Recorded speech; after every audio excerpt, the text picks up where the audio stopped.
Hi everyone, I am Dr. Apala Mishra and I have secured All India Rank 9 this year in the UPSC examination. Talking a bit about myself, I come from a medical background and I have done my graduation in Bachelor's of Dental Surgery, that is BDS. That is a 5-year course and I graduated in December 2017, and in 2018 I focusedly started preparing for UPSC exam, and I have prepared for 3 years and this was my 3rd attempt. So in my first 2 attempts, I did not clear the prelims, and this time I got through all the stages. So I won't talk much about myself, just jumping straight to the point, and I'd start talking about how to start the preparation. Because I think starting the preparation is the main factor जहाँ सबसे ज़्यादा confusion होता है और जहाँ सबसे ज़्यादा I think well begun is half done. So starting of the preparation में मैं अपने बारे में बात करूँ तो I came from a medical background and I just jumped into the preparation. I nosedived into the preparation without any knowledge about this exam. मुझे बस इतना पता था कि करोल बाग में कोचिंग होती है IAS की और वहाँ से बच्चे IAS बनते हैं. So I came back home and I jumped in Karol Bagh and Old Rajendra Nagar, and this is where the problem started in my preparation, I believe. तो सबसे पहले सबसे ज़रूरी है कि खुद से सवाल करना that why do you want to join the civil services or why do you want to start preparing for this exam in the first place. आपका why clear नहीं है तो ये एग्ज़ाम आपको बार बार एक सेल्फ डाउट में डालेगा. आपको बार बार क्वेश्चंस आएंगे, जब भी आपके वीक पॉइंट्स आएंगे तो आप फिर खुद को क्वेश्चन करोगे कि यार मैं क्यों कर रहा हूँ ये, या मैं क्यों कर रही हूँ ये, and is it even worth it. So that thing should be clear once and for all, and उसके बारे में फिर जब एग्ज़ाम ख़त्म हो जाए तभी सोचना है, उसके पहले नहीं सोचना है. एक बार डिसाइड कर लिया तो कर लिया. तो assess yourself and assess how much are you ready to give this exam. देखिए, हर कोई अलग अलग लेवल पे आता है इस एग्ज़ाम में, सबकी अलग अलग यात्रा होती है अपनी. तो आप किसी और से कंपेयर ना करें खुद को, और आप ये ना समझें कि कोई इंसान ग्रेजुएशन करके आ रहा है अगर ह्यूमैनिटीज़ के सब्जेक्ट में और आप साइंस से आ रहे हैं तो आप वो सेल्फ डाउट भी ना लें खुद में. आप असेस करें कि आपको कितना ज़्यादा प्रिपेयर करने की ज़रूरत है. बहुत बार ऐसा होता है कि हम देखते हैं टॉपर्स को और हम उनके वीडियोज़ में देखते हैं कि 3 महीने में क्लियर कर लिया एग्ज़ाम. तो मेरे साथ भी ऐसा हुआ था. मैंने भी देखे थे बहुत सारे वीडियोस की in 3 months you can clear the prelims. So I had 3 months in my hand and I did not clear the prelims. So ऐसा नहीं होता, and then it becomes very demotivating. So the first thing of starting the preparation is to assess yourself and set realistic goals for your self. आप देखिए कि आप किस level पे हैं. अगर आप थ्रू आउट ग्रेजुएशन पढ़ते हुए आए हैं, बहुत बच्चे ऐसे होते हैं जिनके पास गाइडेंस होता है, बहुत अच्छी बात है. तो अगर आप एक लेवल पे, इस लेवल पे एंटर कर रहे हैं कि आप 3 साल से पढ़ते आ रहे हैं लगातार, तो maybe you can read focusly for 3 months and then you can clear it. But if you feel that no, I am not ready for this exam right now, then there is no harm in taking some time and assessing your level. Students जो आते हैं वो अपना first attempt जो without guidance आते हैं वो अपना फर्स्ट अटैम्प्ट एक हड़बड़ी में दे देते हैं, एक विदाउट अंडरस्टैंडिंग द एग्ज़ाम वाली अप्रोच चलती है. और ये एक नहीं है, I think 80% of the students ऐसे ही होते हैं. तो इसमें भी कोई घबराने वाली बात नहीं है. बस बात यह है कि अब कैसे समझा जाए इस एग्ज़ाम को. I have said it many times that you need to understand the exam, but how should we do that. So आपने बहुत जगह देखा होगा that a lot of people say that you must begin by reading the syllabus. Now the entire issue arises that when you read the syllabus, you don't even understand that, and that happened with me as well. In my coaching, I was told that you can go and buy the syllabus. तो मैं गई syllabus खरीदने और मुझे लगा था 1 page मिलेगा syllabus, but they handed me an entire book of the syllabus and I was like, what is this? How do I even read it? तो 2 दिन तक मैंने वो syllabus पढ़ा और मुझे naturally कुछ भी समझ नहीं आया उस syllabus में. इतनी लंबी लंबी लाइंस लिखी थी, and I had no clue of subjects like there is something known as security, there is something known as international relations. So I think एकदम फर्स्ट डे अगर आप बिना किसी बैकग्राउंड के आ रहे हैं तो सिलेबस समझना भी मुश्किल ही है. तो इसका क्या उपाय है? अब इसका उपाय ये है कि आप एक नोटबुक लीजिए, एंड आप देखिए कि सिलेबस के ब्रॉड एरियाज़ क्या हैं. जैसे एक ब्रॉड एरिया हो गया हिस्ट्री, एक ब्रॉड एरिया हो गया ज्योग्राफी, एक ब्रॉड एरिया हो गया सोसाइटी. आप ब्रॉड एरिया सबसे पहले देखिए. आप एक मैक्रो लेवल से स्टार्ट करिए और धीरे धीरे एक माइक्रो एरिया में पहुंचिए. It will be a gradual process. Okay, don't be stressed कि मुझे जल्दी 2 दिन में क्लियर करना है. नो. तो आपने एक बार ब्रॉड एरियाज नोट कर लिए. For example, you noted down society. Now in society also you can note down the other broad areas in society. For example, society में आपने लिख लिया health हो गया, एक education हो गया, women हो गया. Now you have a list of your broad areas with you. Now when you prepare, keep that list with you which you have made, okay, and keep referring to that list, and slowly आप धीरे धीरे बढ़ेंगे उस point of time पे. And the last thing about starting the preparation I'd like to say is that जो भी आपके मन में वहम है उनको निकालिए. Don't be too focused on memorization of facts. Don't be too focused on questions that are very rare. Don't get scared about कि ये पूछ लिया, Mount Everest की height पूछ ली. No, just focus on understanding the preparation and the issues.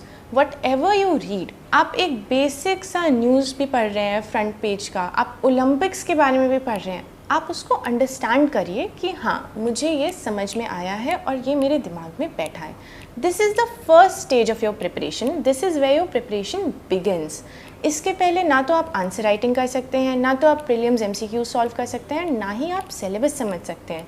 तो the first step is mental preparation and assessing your self. Now I'd come to the second stage, that is prelims. Now we have prelims upcoming also in the next 15 days and it has been asked to me a lot many times कि ma'am prelims में क्या किया. So for me I think prelims was the toughest stage because I could not clear the prelims twice. In my first attempt though I had not prepared at all, but in my second attempt I did read for an entire year in 2019 and I gave it. And still prelims नहीं हुआ. And so this was very demotivating for me and I actually sat down and I started thinking कि क्यों नहीं हो रहा है prelims. So I think for that I'd like to divide it into 3 separate parts. The first part is the static part. Now for the static part in prelims I did not make any notes. I just referred the books that are there.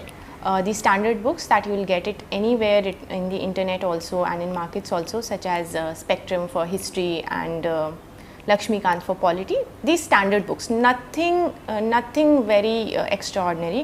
And this is something that I'd like to tell you people also, that don't start thinking of doing extraordinary things in this exam. बहुत बार ऐसा होता है that हमें लगता है कि हम ये material पढ़ लेंगे, हम सबसे better हो जाएंगे. तो ऐसा मत करिए. अपनी प्रिपरेशन को बेसिक रखिए, एकदम basic.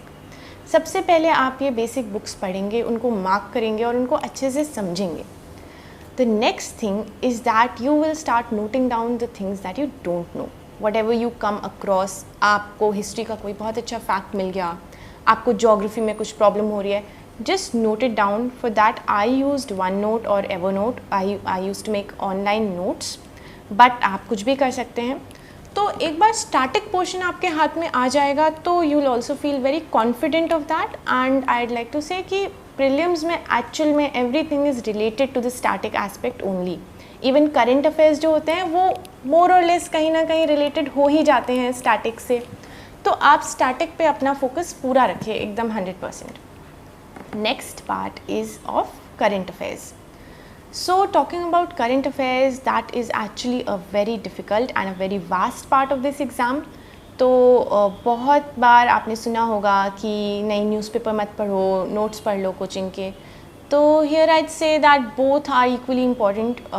Coaching notes can act as a supplemental material, but newspaper reading is very important, and that is one thing that in 2019 attempt I think I did not read the newspapers. बहुत मैं I used to read it like on alternate days. कभी 2 दिन तक नहीं पढ़ा, मन नहीं किया पढ़ने का कि I did not understand the newspapers in the first place. So आप newspaper पढ़िए, आप उठाइए. I started reading online newspapers. And there what I used to do is that जो भी मुझे important point लग रहा है, no need to go overboard with note making. आपका time precious है आपके हाथ में, एंड आपको उसको दिन रात लिखने में, नोट्स बनाने में स्पेंड नहीं करना है, आपको समझने में स्पेंड करना है टाइम। तो आपको जो इम्पॉर्टेंट पॉइंट लगा, either you can just note down one line about it, और मैं जो करती थी, मैं लैपटॉप में स्क्रीनशॉट ले लेती थी उस एरिया का मार्क करके, PDF में हाईलाइट करके. So I have around 1000 screenshots with me even right now, and those screenshots you can come back to later. Now why is newspaper reading important for prelims is that बहुत बार हम जब newspaper पढ़ते हैं तो हमें याद रह जाती हैं चीज़ें, events.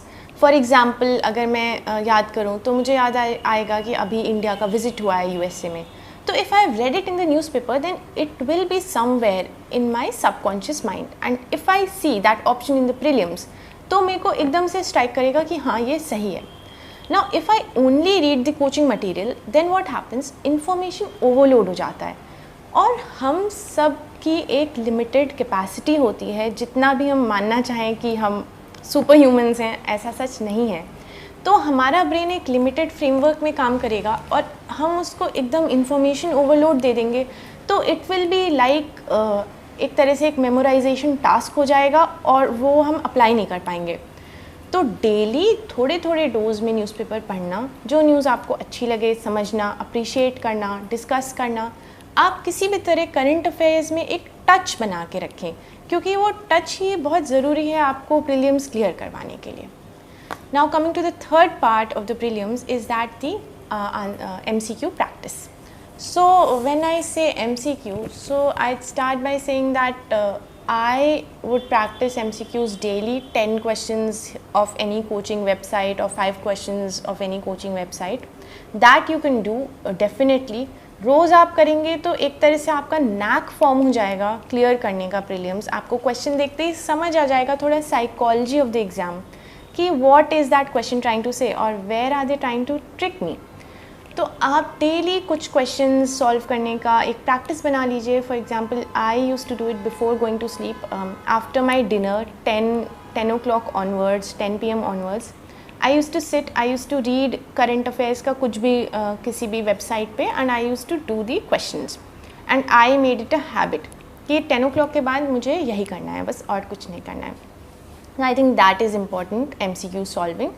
And after some time, when you've actually understood how to solve the MCQs, then you can start doing firstly full mock tests, and secondly the previous year papers.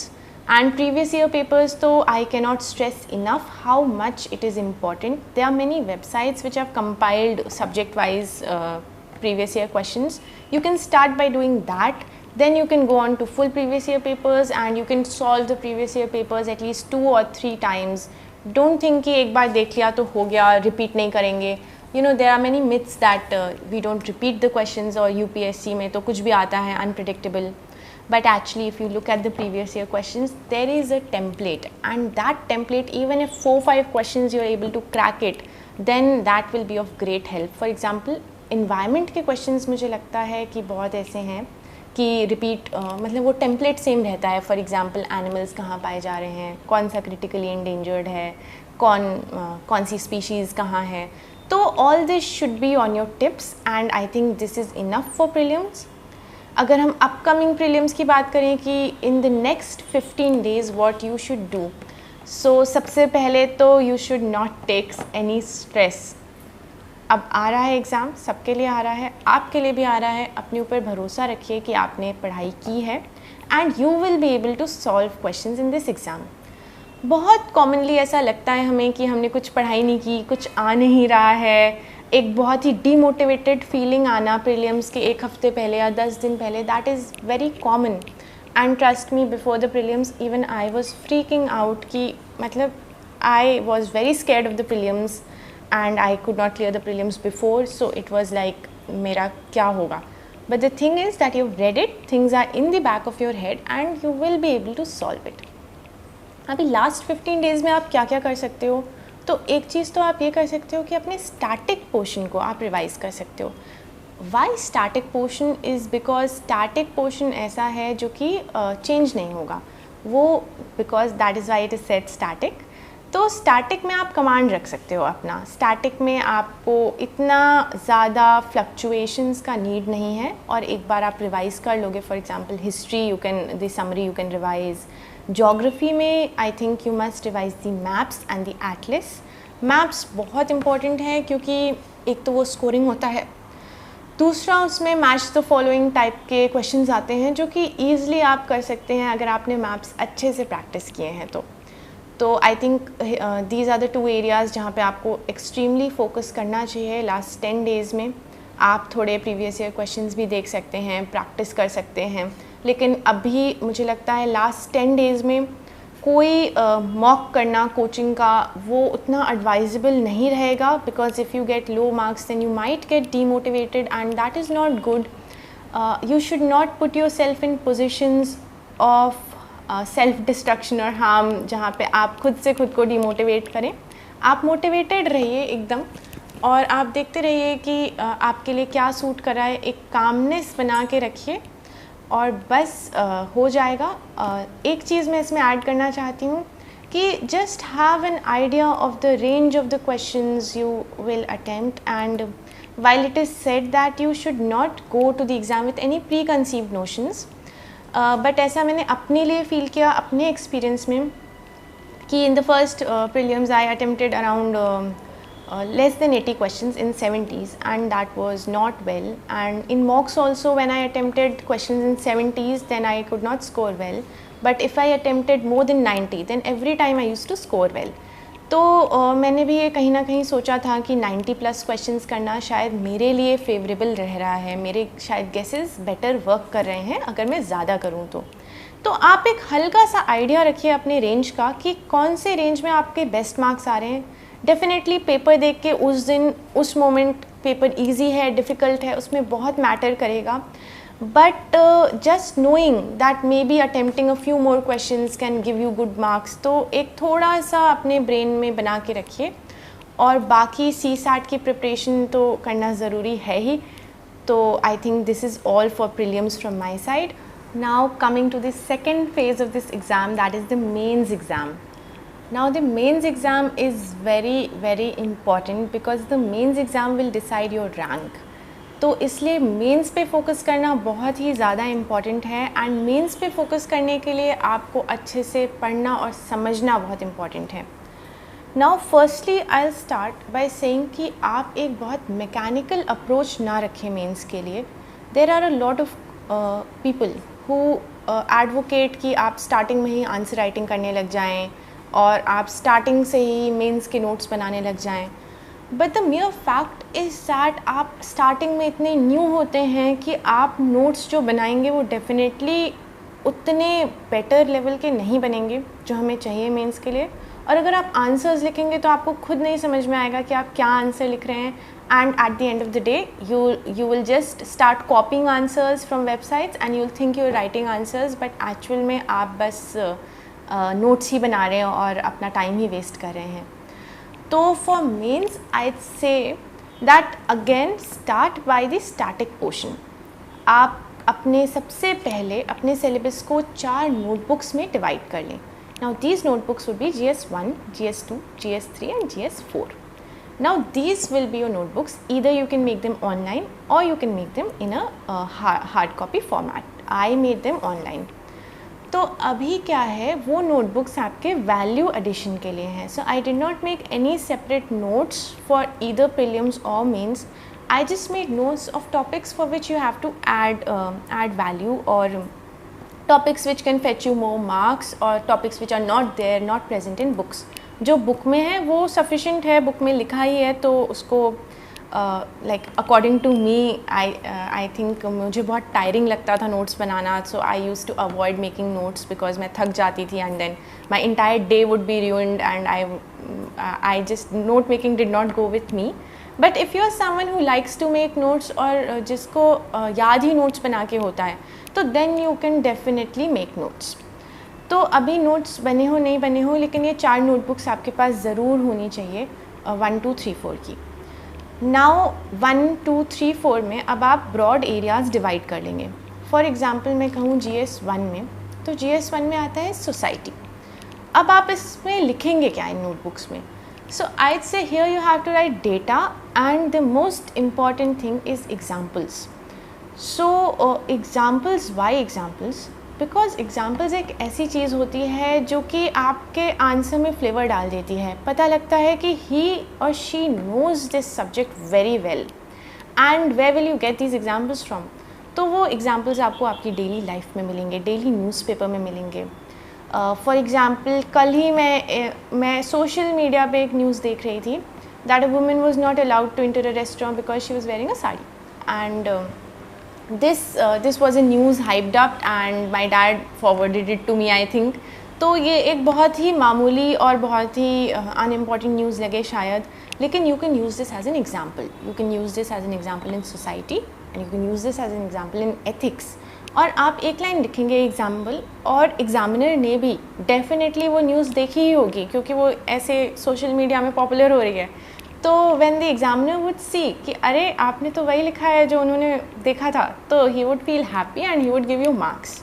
तो this is where the importance of examples lies in. तो examples बहुत ज़्यादा ज़रूरी है और साथ में आप डेटा फैक्ट्स साथ में ज़रूर इंक्लूड करेंगे. फॉर एग्जांपल सोसाइटी में हेल्थ का क्या लेवल है, एजुकेशन लिटरेसी कितनी है, बेसिक पॉइंटर्स. फिर ऐसे GS2 में आप नोट्स बनाएंगे केसेस और जजमेंट्स के, कि सुप्रीम कोर्ट ने कौन से केस में क्या कहा है. ये एक लाइन में आपके पास रेडी होना चाहिए. और कई बार सुप्रीम कोर्ट के जजेस बहुत अच्छी लाइंस बोलते हैं.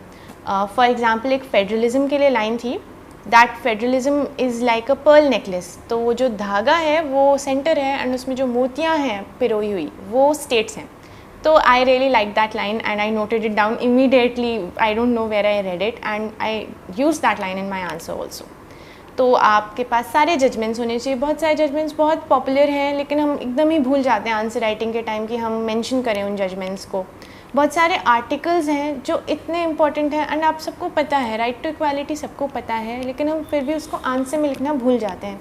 तो this is where your notebook will help, क्योंकि आपके पास ये रेडी रेफरेंस होगा. आप बार बार इसको देखेंगे एंड इसी नोटबुक को आप अपने मेंस एग्ज़ाम के पहले रिवाइज़ करेंगे, क्योंकि आप स्टैटिक पोर्शन पढ़ चुके हैं प्रीलिम्स में, आपको आता है prelims. What is needed is ये जो छोटे छोटे पॉइंट्स हैं वो आपको अपने आंसर में इनकलकेट करने हैं.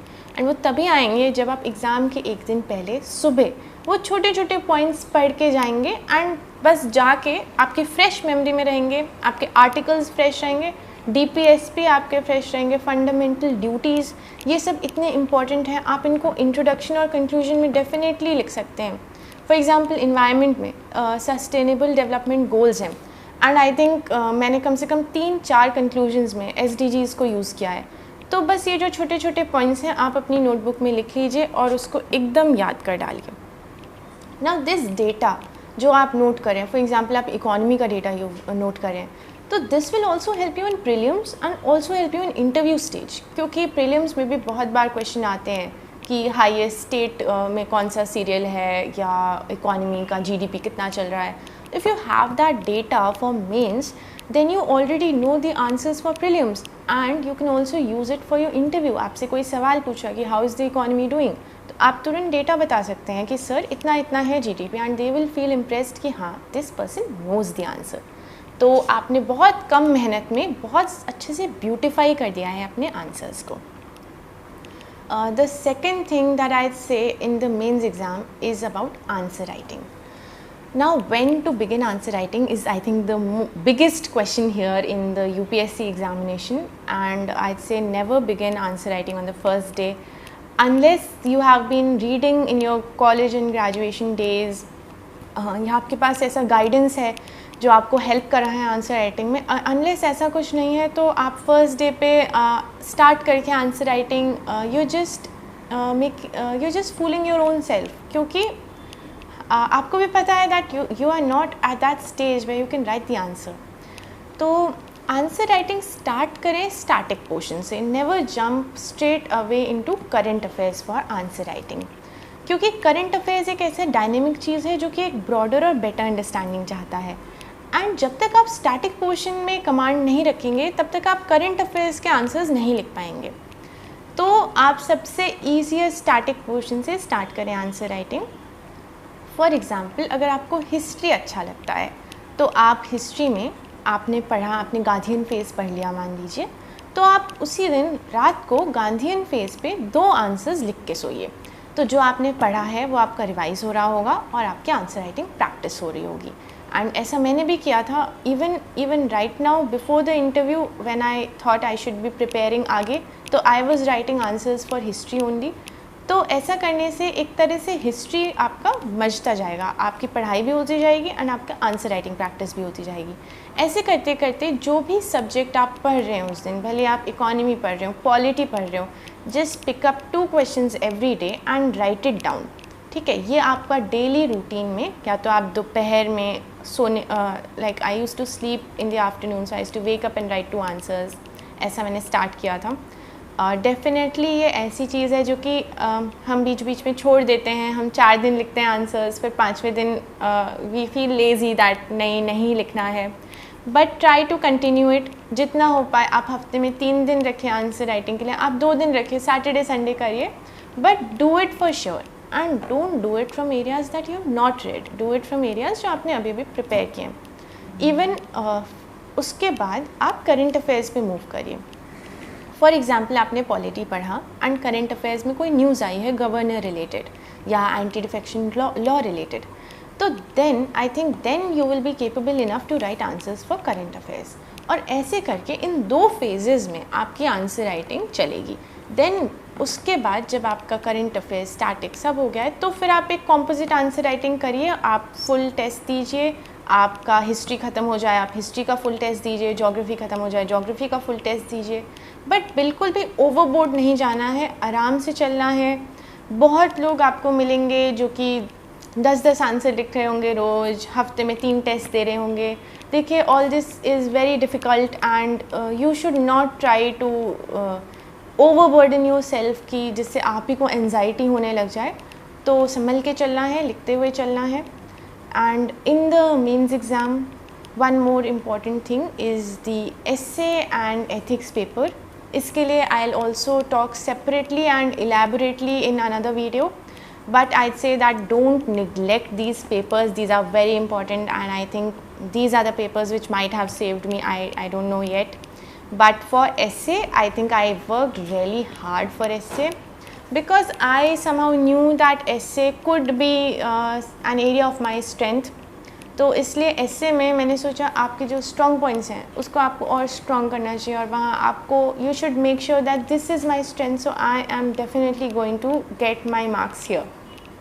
तो इसलिए essay में I picked up a few topics. For example, 5 to 10 topics. I picked up around 10 topics. The topics can be health, education, women, science and technology, social media. These are the 5 topics that are currently coming to me right now. तो आप इन topics पे एक broad frameworks बना लीजिए कि ऐसा कोई question आ गया तो ऐसे ऐसे इंट्रो लिख सकते हैं, कोई स्टोरी अच्छी दिखे तो स्टोरी लिख सकते हैं। एंड यहाँ पे भी आपके वो एग्जांपल्स काम आएंगे जो आपने अपनी 4 नोटबुक्स में बनाए हैं जीएस की। तो आपके पास मटेरियल रेडी होना चाहिए एसे के लिए, बेसिकली कोटेशंस रेडी होने चाहिए। And same goes for ethics, just be prepared with facts, examples, data, stories, anything that you can have apart from the static syllabus, be prepared with that, and I think that would be good enough for the mains exam. Now I'd like to talk about the interview preparation, and I think interview was the stage जिसके लिए मैंने सबसे ज़्यादा मेहनत की है इस पूरे एग्ज़ाम में. Firstly because the interview got delayed because of the COVID-19 pandemic, and secondly because I was very scared of the interview. I was very conscious if I'd be able to speak in front of the board or not. तो interview preparation में सबसे पहले आपका mains exam ख़त्म होता है, उसके बाद ही आप अपनी थोड़ी तैयारी करना शुरू कर दें at the back of your mind. And ये तैयारी कैसी है, तो मैं इसको 2 एरियाज़ में बांटूंगी. एक है अपना DAF फॉर्म जो डिटेल एप्लीकेशन फॉर्म है which you will fill, and the second is the current affairs aspect. So now preparing for the DAF is actually the most detailed part of the interview preparation because sometimes we don't know ourselves that well and we have been living, हम पूरा अपना जीवन हमारा चलता जाता है लेकिन हम क्वेश्चन नहीं करते हैं कि ये चीज़ ऐसी क्यों है. For example, I came from a medical background, so I had to thoroughly prepare medicine and everything that I had read, my background, because pandemic भी हुआ था and I was expecting questions from the health sector in general. तो आपका जो भी sector है, अगर आप इंजीनियरिंग फील्ड से हैं, अगर आप हिस्ट्री में ग्रेजुएट हैं, तो जो भी आपका एक सेक्टर है, आप उस सेक्टर को डिलिनेट करें और आप उस सेक्टर को बहुत अच्छे से प्रिपेयर करें. इसके लिए आपको this is where note making comes into play, and I think this is the only stage of the preparation जहाँ पे मैंने नोट्स बनाए इंटरव्यू के लिए. I made proper notes, I made them online. So start by preparing certain questions for your self. For example, अगर आपका कोई college है, देन स्टार्ट बाय कि ये कॉलेज का नाम क्या है, कब स्टैब्लिश हुआ था, क्या इसका मोटो क्या है, क्या आप उस मोटो को लिव बाय करते हैं, आपने क्या सीखा अपने कॉलेज में, आपने क्या क्या एक्स्ट्रा करिकुलर एक्टिविटीज़ की अपने कॉलेज में, आपको क्या फ़ायदा हुआ उससे, and how will these activities help you in your services in your life as an administrator. So आपको एक होलिस्टिक पिक्चर हर एरिया की बनानी है. That actually starts from your name itself. Like for myself, my first question in the interview was, okay Apala, what is the meaning of your name? And thankfully I had prepared it well, because बचपन से लोग मुझसे मेरे नाम का मतलब पूछते आ गए हैं. So that was an area which I knew कि पक्का ये तो first question होएगा ही. तो there are certain questions which you can vouch for कि ये तो मतलब 90% पूछेंगे ही. But there are also certain areas जहाँ पे आप over prepared होके जाएं but वो ना भी पूछें. तो that unpredictability is there. For example, I was not asked any question on the health sector. Covid के बारे में भी मुझसे कुछ भी नहीं पूछा था. But I was asked a lot of questions on army, because my father was in the army and my brother is also in the army. So एक army एक ऐसा sector था जहाँ पे मुझे बहुत अच्छे से prepare करना पड़ा. Even in the mock interviews that I had given, everyone had asked about the army. तो आप अपने फादर का ऑक्यूपेशन, अपनी मदर का ऑक्यूपेशन, आपने क्या सीखा अपने पेरेंट्स से, ये सारे सेक्टर्स आपके पास रेडी होने चाहिए और उनके डिटेल्ड नोट्स होने चाहिए आपके पास. इंटरव्यू में एक डेप्थ मांगते हैं वो. एंड ऐसा बहुत बार आपने सुना होगा, ये बात मुझे पहले ही कहनी चाहिए थी, लेकिन ऐसा बहुत लोग बोलते हैं कि इंटरव्यू में कोई ज़रूरत नहीं है कुछ पढ़ने की, just go, it is the test of the personality. And you know, even to me, when I was starting the interview preparation, I had called up a few people and I got this response कि कुछ नहीं पढ़ना है. But the thing is that it is definitely a test of your personality. That is 100% true. But you should have substance in yourself. You cannot go there blank, not knowing who you are. And for that you need to prepare. क्योंकि आप कितने भी अच्छे और intelligent candidate हों, किसी को भी अपने बारे में 100% नहीं पता होता है. आई थिंक मे बी हम ऐसे पढ़ते चले आ रहे होते हैं कि हम अपनी सराउंडिंग्स के बारे में उस तरह की इंफॉर्मेशन में गैप्स रहते हैं कुछ कुछ. For example about the army, I realise that I had very little knowledge while I used to think that I know everything. तो I used to sit with my father and हम लोग बैठ के discuss करते थे issues like women in the army, what are the ranks of the army. And since my father was in the army, in one of the mock interviews I was asked, okay, your father is in the army, tell me the ranks in the air force, tell me all the ranks. And I was taken aback, and then I realized that it is something that I should have prepared, because that is like a direct question कि army का पता है तो navy और air force का भी पता होना चाहिए. In a lot of places I was asked about women getting entry in NDA, I was even asked about UN peacekeeping. So it can become very vast and you have to actually brainstorm कि कौन सा area है जहाँ पे आप अच्छे से prepare करें, कौन सा एरिया आपसे पूछा जा सकता है. आपको कंटिन्यूसली एक थिंकिंग मोड में रहना है. Even related to dentistry, you know, they can ask a lot of things कि क्या होता है, what is the evolution of teeth and anything like that. So DAF must be prepared very very thoroughly. And the second thing is your optional. So the optional also needs to be prepared very thoroughly. They can ask anything. Like in my interview, one member was completely asking only about the optional, and that also there were very analytical questions कि culture क्या होता है, linguistic pluralism क्या होता है.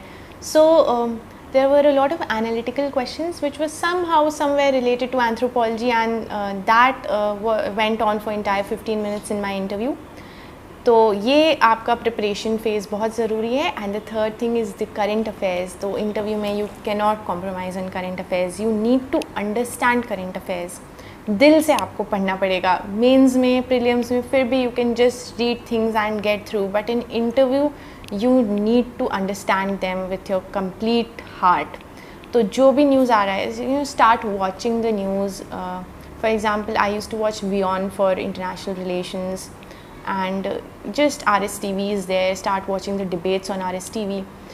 Just start gathering news and information and become that person जिससे कोई भी न्यूज़ के बारे में कहेंगे तो आप अपना ओपिनियन कह सकते हैं, आप उनको समझा सकते हैं.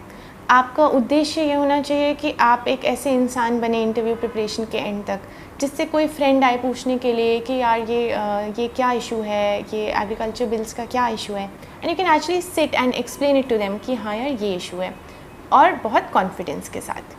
तो ये था प्रिपरेशन एस्पेक्ट. अब आता है इंटरव्यू डे का और इंटरव्यू देने वाला एस्पेक्ट.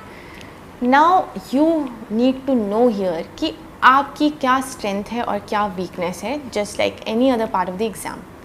तो स्ट्रेंथ में यू शुड नो कि आपको ऐसे किसी के सामने बोलने में डर लगता है, और यू गुड एट स्पीकिंग और you good at convincing. Sometimes people speak very fast out of anxiety, and that happened with me also, and I used to control my pace कि धीरे धीरे बोलेंगे तो अच्छा लगेगा, ज़्यादा अच्छे से समझ में आएगा, I would be able to put up my points better. So इसलिए जान के I use to slow down my pace a little bit. तो थोड़ा बहुत अपने आप को देखिए. A lot of people say that you can practice in front of the mirror, but for me I use to feel very awkward practicing in front of the mirror, because खुद से बात कर रहे हैं, I just couldn't do it. But you can sit with your friends. I sat with my parents sometimes to give my answers and ask them if I am speaking fine or not. तो ये speaking वाला aspect आपको अपना देखना पड़ेगा कि आप कहाँ इसमें स्टैंड कर रहे हैं और आपको कितना इम्प्रूवमेंट करना है इसमें. Ask your friends, make videos of your self. You can put your phone on the front camera mode and make a video of yourself speaking, and then see that video कि अच्छा यहाँ पे ये कमी रह गई. Here maybe I'm taking a lot of breaks. Maybe some people say a lot. Maybe I have to work on that aspect. So ये aspects delineate करिए कि क्या क्या aspects हैं जहाँ आप improvement कर सकते हैं.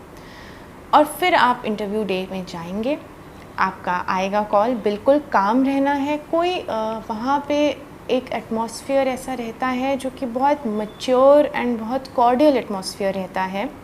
मॉक इंटरव्यूज़ में definitely there is an aspect where you are more alert in mock interviews because they are asking you questions, and sometimes थोड़ा grilling हो जाता है. Sometimes it does not fare well in your favor. My first mock interview was terrible. I felt like I am the worst candidate in this world after giving my first mock interview. So sometimes it does not work in your favor, but the whole thing is that you need to see कि आपने क्या किया. आप अपना देखिए, बाकी कोई कुछ भी कहे, just take it with a pinch of salt, but other than that, see how did you perform how you expected yourself to perform or not. Did you speak the way you wanted to speak or not. इसके बाद interview में आप जाएंगे, आपको एक practice होनी चाहिए board को विश करने की, रूम में इंटर करने की, मे आई कम इन मैम, मे आई कम इन सर बोलने की. Sometimes we are so anxious that we completely forget to wish the board, which is I think it's okay, but also that should be kept in mind कि wish तो ज़रूरी करना है. अगर आप सिविल सर्वेंट बनने जा रहे हैं तो आप विश करिए, आराम से बैठिए. And the most important aspect is that answer करिए आराम से. The board expects you to talk. Sometimes what happens that even in my case, I was told in mocks to be a little precise, be more precise in your answers, make crisp and short sentences. So I think वो थोड़ा mechanical हो जाता है. तो अपने preparation में एक mechanical nature लाना अवॉइड करिए. वहाँ पे वो आपसे बात करना चाह रहे हैं, आपकी पर्सनालिटी देखना चाह रहे हैं. अगर आप एकदम मैकेनिकल हो जाएंगे, आप छोटे छोटे सेंटेंसेस बोलेंगे, 2 लाइन के बाद चुप हो जाएंगे, 30 सेकेंड्स टाइमर में प्रैक्टिस करेंगे, तो this might not work in your favour, they need to know your personality, and आपको भी वो मौका छीनना है पोर्ट्रे करने का कि देखिए मुझे कितना ज्ञान है एंड मैं कितने अच्छे से बोल सकता हूँ अपने पॉइंट्स। तो आपको वो मौका दे रहे हैं। Sometimes in the main interview I felt that I could have spoken more, but because of the mocks I stopped midway, क्योंकि मुझे लगा कि ज़्यादा हो रहा है and they actually expected me to speak more. तो एक गैप सा हो गया, ऑकवर्ड गैप सा, एंड देयर आई फेल्ट कि यार मे बी मैं थोड़ा मैकेनिकल हो गई मॉक इंटरव्यूज़ के बारे में, ज़्यादा सीरियसली ले लिया। एंड यहाँ पे तो मेन इंटरव्यू में तो it was nothing like a question answer round, it was more like a conversation that we are having, and they treat you like mature people, they want to know your opinion. तो आपके answers भी एक maturity के साथ आने चाहिए, एक संभले हुए आंसर्स होने चाहिए, जिसमें आप अपना आपका ओपिनियन जो भी हो, it does not matter that you should have a very diplomatic opinion. The main thing is that आप अपना ओपिनियन पुटअप कैसे कर रहे हैं। क्या आपकी पर्सनैलिटी ऐसी है कि आप अपना एक्सट्रीम ओपिनियन भी सटली और आराम से पुटअप कर सकते हैं और अच्छे से उसको जस्टिफाई कर सकते हैं कायदे से। तो ये बहुत इम्पॉर्टेंट है। The main thing is how you present your self in the interview. बहुत ज़्यादा इस पे नहीं जाना है कि मेरे ओपिनियंस ऐसे हैं, इंटरव्यू बोर्ड वांट्स ऐसे opinions. Sometimes in my interview also मैं इंटरव्यू के बाद एक जगह I took a stand which was not desired, and when I came back I was actually very scared कि I was telling my mom कि क्यों बोल दिया मैंने ऐसा, they would think कि I am against the government maybe, but ऐसा नहीं है। they just want to see कि आपके अंदर substance है या नहीं, और substance उसी इंसान के अंदर होगा जो अपने points justify कर पाएगा अच्छे से।